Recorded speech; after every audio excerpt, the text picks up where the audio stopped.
اگه قرار باشه از بین شیرینی‌ها فقط یکیش رو انتخاب کنم، قطعاً همین نون خامه‌ایه. بریم که بهت بگن چیکار کنیم اینجوری پوک بشه و پف کنیم. 200 میلی لیتر آب رو روی حرارت ملایم میذاریم، یه قاشق شکر یا شربت بار و 50 گرم کره نرم بهش اضافه میکنیم.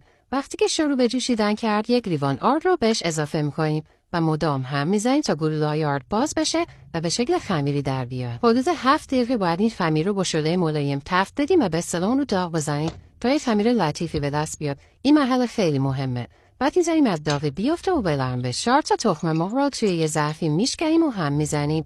توی 3 مرحله به خمیرمون اضافه میکنیم و هر بار هم میزنیم. وسط کار بهش وانیل، نمک، بیکینگ پودر اضافه میکنیم. دقت کنید تخم مرغ حتما باید کم کم اضافه بشه چون ممکنه کمتر لازم داشته باشه و یه دفعه خمیرتون شل بشه. تا جایی اضافه میکنین که غلظت موادمون به این شکل بشه که نه زیاد شل باشه و نه زیاد سه. یه مقدار از تخم مرغ منم اضافه اومد. مواد رو توی قیف می‌ریزیم. من از ماسوره شکوفه استفاده کردم.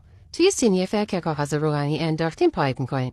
دستمون رو خیس می‌کنیم و قسمت تیزی خمیرها رو صاف می‌کنیم و بعد توی فری که از قبل کاملا داغ شده قرار میدیم. دهنیا رو می‌ذاریم خنک بشه. بعد خامه قنادی رو می‌ذاریم به شکل بستنی ذوب شده در بیاد و یخاش باز بشه. بعد با همزن چند دقیقه می‌ذاریم تا کاملا فرم بگیره و توی قیف می‌ریزیم. شیرینی‌ها که خنک شدن زیرشون رو سوراخ ایجاد می‌کنیم و خامه رو داخلش پر می‌کنیم. بعدم با شکلات ذوب شده و پسته تزیینش می‌کنیم.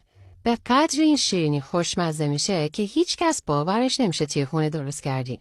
حتما دکمه سیوش رو بزنین که گمش نکنین. مرسی از نگاه قشنگتون.